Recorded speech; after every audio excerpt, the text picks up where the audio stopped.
voici le Lexus RX 450H Plus. Une voiture au nom très long, mais aux performances et au confort très impressionnant. On vous dit tout sur cette version PHEV du Lexus RX dans un nouvel épisode de Plus de millage. Allons-y!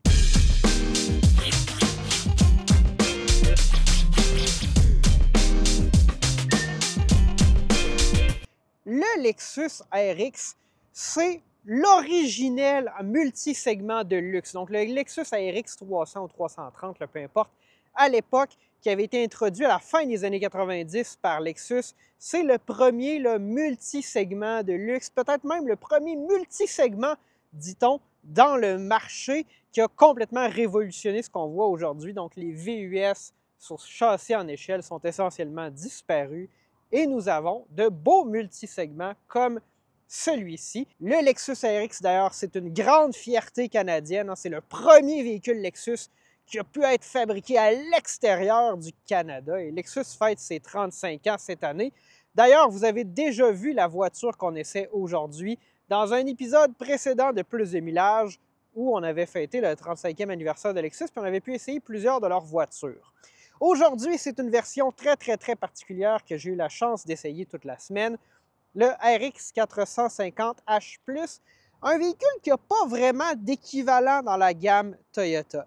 Donc, le RX, c'est un multisegment intermédiaire, un peu dans la catégorie du Highlander, mais on a seulement 2 rangées, et en version plus luxueuse. Ceci étant dit, la mécanique qu'on a aujourd'hui, hybride branchable, je vais vous en parler un peu plus loin, elle n'a pas d'équivalent dans le Highlander, donc on reprend essentiellement les éléments du RAV4 Prime, mais dans un véhicule intermédiaire un petit peu plus gros et beaucoup plus luxueux chez Lexus. On va vous donner tous les détails un peu plus loin. Je vais aussi donner un peu d'historique parce que avant cette année, j'ai jamais eu la chance de conduire un Lexus RX, puis j'ai toujours eu un peu cette idée-là en arrière de la tête, que c'était probablement un véhicule qui me correspondrait bien. Peut-être que, écoutez, je ne sais pas, mais depuis, surtout les versions dans les années 2013-2014, je les trouve particulièrement beaux et je me suis demandé à quelques reprises si je ne changeais pas mon RAV4 pour un RX 350 ou 450H de cette époque-là. Mais on a une version particulière aujourd'hui. Donc, on va aller un peu plus loin dans la mécanique. Qu'est-ce qu'on a sous le capot? Nous avons un moteur 4 cylindres 2,5 litres à cycle Atkinson. Donc, on vous le répète depuis des années, c'est le moteur thermique à essence le plus efficace au monde, ou du moins qui est installé dans une voiture disponible ici. On va chercher à peu près 41% d'efficacité thermique avec l'hybridation, alors qu'historiquement, un moteur thermique, ça produisait à peu près 30% d'efficacité thermique. Donc, ça, c'est la base de la recette Toyota pour faire des hybrides qui sont vraiment économiques. Donc, on a ce moteur-là, 2,5 litres, qui produit environ 180 chevaux, et on le combine avec une transmission ECVT, donc une CVT à l'avant qui mouvoie seulement les roues avant et qui intègre 2 moteurs électriques, l'un qui dicte la vitesse de rotation du système d'engrenage et un deuxième qui applique de la puissance. Et à l'arrière, on fait la traction intégrale avec un autre moteur électrique. Encore une fois, même recette que le RAV4 Prime. C'est pour ça qu'on a des performances très similaires. Là, on parle de 304 chevaux. Je pense que c'est 302 dans le RAV4, mais essentiellement pas mal dans les mêmes eaux, environ de 300 chevaux. C'est bon pour un 0-100 dans les 6 secondes. Donc, quand même assez performant. Le RAV4 Prime, d'ailleurs, relativement impressionnant au niveau de sa performance. Ceci étant dit, je vais vous afficher la cote de consommation à l'écran. C'est plus élevé pour le RX que pour le RAV4 Prime. Et je crois que les roues de 21 pouces, ils sont pour quelque chose. Donc, on a des roues de plus grand diamètre, des pneus plus larges et ça impacte la consommation. Ceci étant dit, si on le compare à d'autres véhicules dans le marché, comme un Outlander PHEV, la consommation d'essence est largement réduite. Donc, le moteur Toyota 2,5 litres, c'est vraiment quelque chose d'exceptionnel. Fait intéressant, quand Toyota n'applique pas cette recette-là, donc quand ils ont par exemple un système hybride installé en mode longitudinal avec une transmission plus conventionnelle, comme on le voit dans le Tacoma, par exemple, le 4Runner, le Land Cruiser, les Lexus LX et autres patentes et gugus comme ça, la consommation d'essence devient absolument mirobolante. Donc, c'est vraiment juste dans cette combinaison-là là, que c'est aussi efficace que ça. Pour finir, au niveau de l'autonomie électrique, nous avons 60 km selon Ressources naturelles Canada, donc très légèrement moins que le RAV4 Prime pour une batterie de 18 kWh. C'est honnêtement pas mal ce qu'il y a de très bien dans le marché. Là, il y a peut-être des VUS hybrides branchables Mercedes là, qui ont plus d'autonomie. Pas des modèles que je connais super bien, mais généralement, une hybride branchable, quand on est à 60 km d'autonomie, ça permet de réaliser la plupart de ses déplacements quotidiens en mode électrique. Et puis là, si on a des plus grandes distances à parcourir, si on le veut, le moteur à essence peut être opéré. Et puis l'hiver, bien sûr, là, à une certaine température, je ne sais pas c'est laquelle exactement pour le Lexus RX 450H+, ça va dépendre des fois aussi de comment de chauffage on demande et tout, et tout, et tout. Mais normalement, là, ces véhicules-là, aux environs de moins 10, moins 15 degrés Celsius, il sera requis de démarrer le moteur thermique pour permettre au véhicule de se déplacer et réchauffer l'habitacle. On a une plus petite batterie aussi, donc veut pas, là, la capacité de décharge de cette batterie-là se réduit, comme celle d'un véhicule électrique, à des faibles températures, mais on a atteint plus rapidement là, la limite de ce qui est requis pour déplacer le véhicule. Ça fait pas mal le tour pour la mécanique, la consommation d'essence, puis mon idée générale du RX. Fait qu'on va maintenant vous amener à l'intérieur, ensuite on va l'amener sur la route, puis on va vous dire nos conclusions à la fin de l'épisode. Nous voici maintenant à l'avant du Lexus RX. On voit qu'on a des appliqués de suède et de cuir, peut-être synthétique ici. Quand même de très bon goût. Généralement, j'aime pas le cuir pâle, mais de la manière que c'est intégré là, dans le Lexus qu'on a aujourd'hui, je trouve ça quand même assez bien. Puis il y a d'autres accents plutôt intéressants. On avait essayé le Genesis GV80 récemment. Puis je pense qu'on essayait de nous en mettre trop plein la vue. C'est ça qui arrive un peu avec les plus nouvelles marques de luxe, disons, alors que quand, chez Lexus ou autres, on fait des véhicules de luxe depuis longtemps, on peut se permettre d'être un peu plus sobre, puis on a l'impression qu'on a un peu plus de goût aussi. Donc, volant qui se prend en main, qui est très bien, qui est assez fin. On a des appliqués là, de faux bois ici. Je ne dois pas dire que je suis un grand fan de ça. On avait eu d'ailleurs des appliqués de bois sur le vieux Lexus RX 330 qu'on avait essayé, moi et Alexandre. Peut-être là, que ça veut nous rappeler le passé. Il y a des commandes là, haptiques ou tactiles au volant sur ces boutons-là. Honnêtement, je trouve que c'est un peu une distraction. Personnellement, je n'ai pas trop touché à ça, ou plutôt, je n'ai pas réussi à les apprivoiser cette semaine. Combiner d'instruments entièrement numériques, il faut aller dans l'écran du système d'infodivertissement pour changer les modes d'affichage. Ça porte un peu à confusion. Normalement, je me serais attendu à avoir des commandes au volant pour le faire.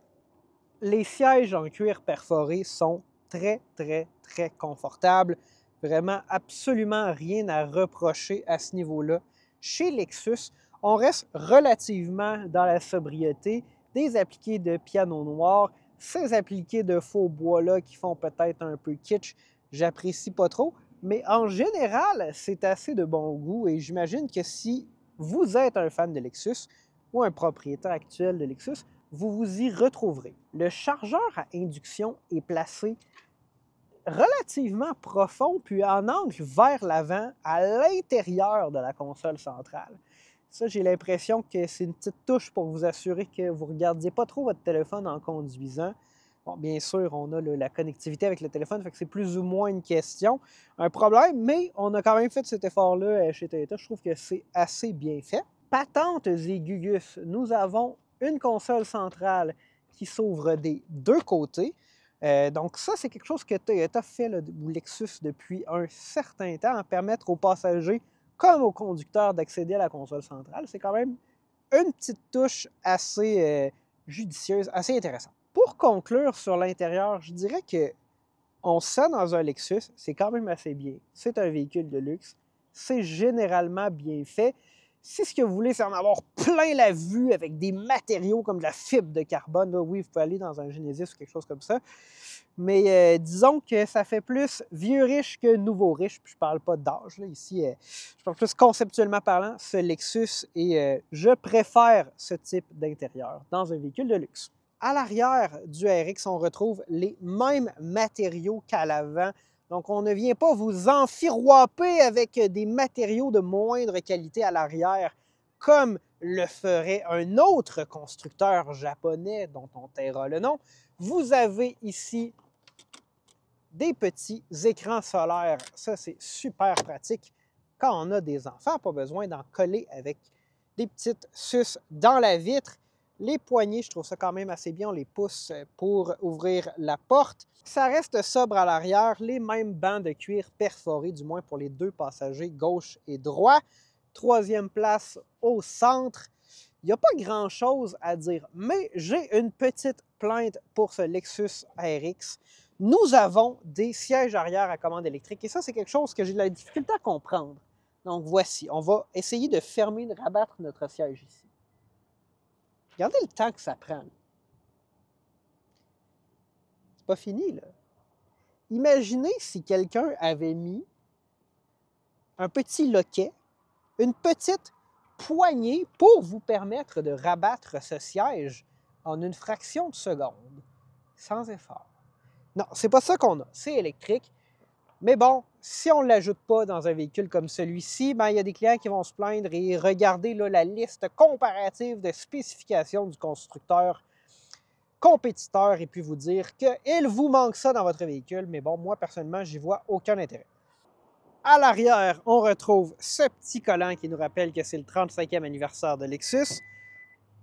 Nous avons un coffre, bien sûr, de relativement bonne dimension, mais la ligne de toit coupée fait que c'est quand même limité au niveau du volume total, mais je dirais au niveau de la superficie du coffre, de son étendue, c'est quand même assez bien. On retrouve là patentes et gugus dans le véhicule que j'essaie aujourd'hui, la pochette du manuel du propriétaire, puis une autre pochette collée avec des velcro. Est-ce que ça vient comme ça de l'usine? Si vous le savez ou si vous avez travaillé pour Lexus, vous pouvez me le dire. Mais sinon, je trouvais ça un peu curieux. Moi, personnellement, j'ai tendance à sortir ça du véhicule. Nous avons un peu de rangement sous le coffre pour vos menus objets, ainsi que le système de gonflage d'urgence des pneus en cas de crevaison. Nous avons aussi une prise 1500 watts là, à l'arrière, 110 volts, qui va s'alimenter sur la batterie du système PHEV. Il y a aussi des boutons pour rabattre les sièges, comme on l'a vu dans le segment précédent. Et donc, si vous avez un peu de patience, éventuellement, on va avoir un coffre qui est presque plat, mais pas complètement plat. C'est un défaut que je remarquais aussi dans le RAV4. Je trouvais que, je ne sais pas pourquoi, ces deux véhicules-là, chez Toyota, c'est peut-être le positionnement de la batterie, mais je pense que ce n'est pas exactement la batterie. Il y a clairement là, des éléments mécaniques importants sous la seconde rangée de sièges et ça nous limite. Là, on n'a pas un coffre parfaitement plat ou un peu moins à plat que dans d'autres véhicules. Puis on a l'impression que la banquette occupe un bon volume, une bonne hauteur une fois rabattue. Mais écoutez, c'est une de mes seules plaintes. Ça reste un excellent véhicule qui a quand même une bonne capacité de chargement dans ce segment-là où généralement, là, dans les VUS de luxe, on ne vient pas là, maximiser le volume du coffre en ayant beaucoup de hauteur loin vers l'arrière. Donc, je ne peux pas vraiment me plaindre. Nous voici maintenant au volant du Lexus RX 450H+. Nous sommes en mode V. L'autonomie que j'avais d'afficher en début de journée, 59 km. Ça correspond environ à l'autonomie NR-CAN de 60 km, et ce, avec la ventilation qui n'était pas activée, ceci étant dit. On descend plus aux environs 53-54 km quand on l'active. Dans tous les cas, là, on est assez près de ce qui est annoncé, puis ça va beaucoup dépendre là, de vos modes de conduite, puis la vitesse à laquelle vous roulez, ce genre de choses-là, mais on est pas mal dans le standard de l'industrie. Ce que j'apprécie énormément du Lexus RX, c'est qu'il semble maintenir le mode de conduite choisi précédemment, même lorsqu'on éteint et qu'on redémarre le véhicule, ce que mon Outlander PHEV ne fait pas. Donc, vous démarrez le véhicule. Si vous étiez en mode V avant d'éteindre le véhicule, vous restez en mode V. Puis, il n'y a pas beaucoup de modes de conduite non plus. On a essentiellement EV ou hybride, et puis on peut choisir d'être en mode automatique ou pas. Donc, c'est pas trop compliqué. Vous choisissez le mode EV, vous conduisez le véhicule au quotidien, il va être généralement en mode électrique, et puis vous ne vous posez pas de questions, et ça, j'adore ça, parce que dans certains PHEV, puis là, je parle toujours du même, c'est celui que je conduis régulièrement, qu'on a à la maison, il y a une panoplie de modes, hein? EV, Save, Charge, Normal. C'est quoi la différence entre EV et Normal? C'est quoi la différence entre Save et Charge? Puis après ça, il y a 7 modes de terrain différents pour toutes ces choses-là. Bref, ce n'est pas compliqué dans le Lexus RX et ça, c'est très, très bien. Si vous appréciez les véhicules électriques et la conduite à une pédale, vous ne serez pas nécessairement super bien servi dans le Lexus RX. Ce n'est pas super intrusif ou super agressif comme conduite à une pédale. Donc, vous pouvez bien sûr là, appliquer plus de freinage régénératif, mais ça reste assez doux. On est plus dans un véhicule hybride que dans un véhicule électrique au niveau de ce comportement-là. Au niveau du confort, écoutez, c'est tout ce à quoi on peut s'attendre d'un Lexus. Donc, très, très, très confortable. Ce n'est pas une voiture sport. On a des roues de 21 pouces, mais ça n'affecte pas le comportement de la voiture. En fait, je trouve qu'aujourd'hui, les constructeurs ont tendance à ajuster la suspension en fonction du diamètre de roue le plus grand, parce que bon, c'est celui qu'on va essayer de vous vendre dans les versions les plus luxueuses ou les plus équipées. C'est celle qu'on va prêter aux journalistes automobiles, puis ils veulent qu'on vous dise que la conduite est confortable. Et donc, si on a une seule configuration de suspension, généralement, elle sera mieux adaptée aux roues de plus grand diamètre. Et là, on est en 21 pouces avec des pneus d'hiver. C'est impeccable. L'insonorisation, excellente aussi. Écoutez, à ce niveau-là, ce que je peux vous dire, c'est que c'est tout ce à quoi on peut s'attendre d'une voiture de 90 000 $ qui est le prix du modèle d'aujourd'hui. À ce niveau-là, c'est tout ce à quoi on peut s'attendre d'une voiture du prix de celle qu'on essaie aujourd'hui. D'ailleurs, on y reviendra là, sur le coût du RX 450H+, dans la conclusion. J'ai conduit essentiellement toute la semaine là, en mode électrique pour mes déplacements quotidiens. J'ai vu aucun problème. Là, on pourrait peut-être d'ailleurs forcer là, le mode hybride pour vous dire ce qu'on en pense. Donc là, j'ai forcé le mode hybride. Ça pourrait peut-être prendre quelques secondes avant que le moteur démarre. Dans les PHEV, là, typiquement, il va y avoir un certain délai. Donc, on a une motorisation thermique, mais on veut quand même la préserver, lui faire attention. Et généralement, on ne pourra pas démarrer ou éteindre le moteur dans un claquement de doigts, ou il va peut-être démarrer rapidement, mais pas s'éteindre rapidement.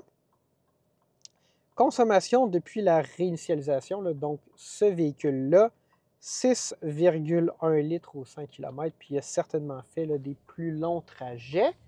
Donc ça, là, c'est vraiment excellent. On a bel et bien 300 chevaux. 300 chevaux, c'est pas énorme, mais c'est très adéquat dans un véhicule de ce gabarit-là, qui est aussi moins lourd qu'une voiture 100% électrique. Ça se conduit comme une hybride. Je vais avoir la même critique que pour la plupart des hybrides Toyota avec un 4 cylindres. Le moteur là, est un peu bruyant, c'est un peu rugueux, mais ce qui est bien d'avoir un PHEV, pas un hybride conventionnel, c'est que quand vous roulez au quotidien en mode électrique, ce désagrément-là que j'ai avec les ECVT Toyota qui sont extrêmement efficaces et offrent une consommation d'essence absolument exceptionnelle, bien, elles sont rugueuses, mais au quotidien, dans une version PHEV, que ce soit le RX 450H+, ou le RAV4 Prime, vous ne vivez pas nécessairement ce petit désagrément-là, là, qui est l'un des rares compromis de ces véhicules-là. Ça fait pas mal le tour pour ce qui est de l'essai routier. C'est confortable, c'est silencieux, c'est luxueux. La performance du système hybride branchable est exactement où est-ce qu'elle devrait être. Et ce système-là qu'on retrouve dans ce véhicule-là et dans le RAV4 Prime, je crois personnellement que c'est le standard dans l'industrie en termes là, de PHEV. C'est celui auquel je compare tous les autres systèmes. Donc, chapeau à Toyota et à Lexus là, de faire ce véhicule-là et d'avoir le standard du marché. Il nous reste toujours à découvrir une autre entreprise là, qui offrirait un moteur plus efficace que celui qui fait partie du système installé dans la RX. Mais on n'a pas encore vu. Donc, on se revoit dans la conclusion. Nous voici maintenant arrivés à la conclusion de notre essai du RX 450H+. Je suis vraiment content d'avoir pu passer la semaine avec un RX. Ça m'a permis de découvrir là, ce véhicule-là qui pourtant partage nos routes depuis presque 30 ans maintenant. Vraiment un véhicule confortable, de qualité. En tant que PHEV, là, je trouve que c'est clairement une coche au-dessus de mon Outlander. Bien sûr, ce n'est pas la même gamme de prix, on va y revenir. Le 450H+, qui est donc la version PHEV, est uniquement disponible en groupe exécutif. Je vais vous expliquer ce que ça veut dire en termes de prix dans un instant, mais sinon, le RX, c'est un véhicule qui commence aux environs de 60 000 plus taxes, 63-64 000 pour un RX 350H, qui est la version hybride seulement, pas PHEV. Mais il y a différents niveaux d'équipement dans ces véhicules-là. Quand on regarde pour un modèle exécutif, et le RX 450H+, est uniquement disponible en trim ou en niveau d'équipement exécutif, là, c'est beaucoup plus cher.